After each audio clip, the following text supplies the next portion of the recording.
حضرت علی کے گھر کا روزہ۔ حضرت علی کے گھر میں سب نے روزہ رکھا ہوا تھا۔ بی بی فاطمہ نے بھی روزہ رکھا اور ان کے دونوں بچوں نے بھی روزہ رکھا تھا۔ افطاری کا وقت ہونے والا ہے۔ سب مصلی بچھا کر رو رو کر دعا مانگ رہے تھے۔ بی بی فاطمہ دعا ختم کر کے گھر کے رسوئی میں آئیں اور 4 روٹیاں بنائیں۔ اس سے زیادہ ان کے گھر میں اناج نہیں تھے۔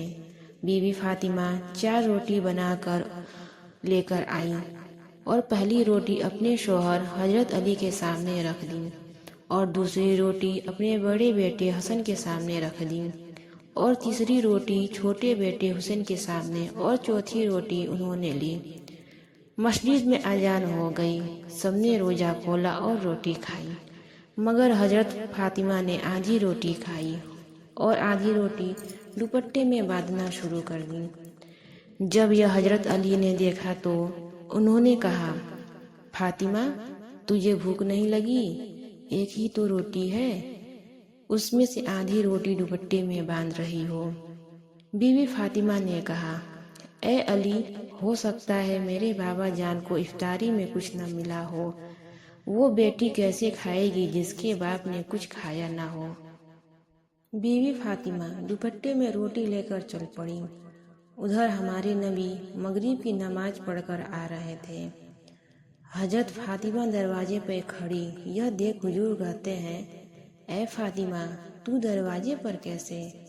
فاطمہ نے کہا، اے اللہ کے رسول، مجھے اندر تو لے چلے۔ حضرت فاطمہ کی آنکھوں میں آنسو تھے۔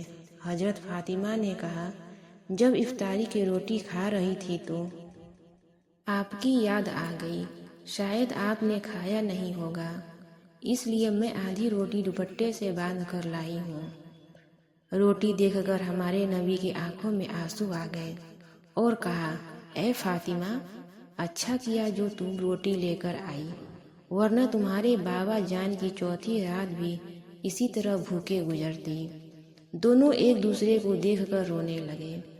فاطمہ نے کہا، بابا جان آج میں اپنے ہاتھوں سے کھلاؤں گی۔ فاطمہ نے روٹی کے چوڑے چوڑے ٹکڑے کیے اور اپنے ہاتھوں سے بابا جان کو کھلانے لگی۔ اور جب روٹی ختم ہو گئی تو حضرت فاطمہ رونے لگی۔ حضور نے دیکھا تو کہا، اے فاطمہ کیوں رو رہی ہو؟ حضرت فاطمہ نے کہا، ابا جان کل کیا ہوگا؟ کل کون کھلانے آئے گا؟ کیا کل میرے گھر میں چولہا جلے گا؟ کیا کل آپ کے گھر میں چولہا جلے گا؟ ہمارے پیارے نبی نے اپنا ہاتھ فاطمہ کے سر پر رکھا اور کہنے لگے، فاطمہ تو بھی صبر کر لے اور میں بھی صبر کرتا ہوں۔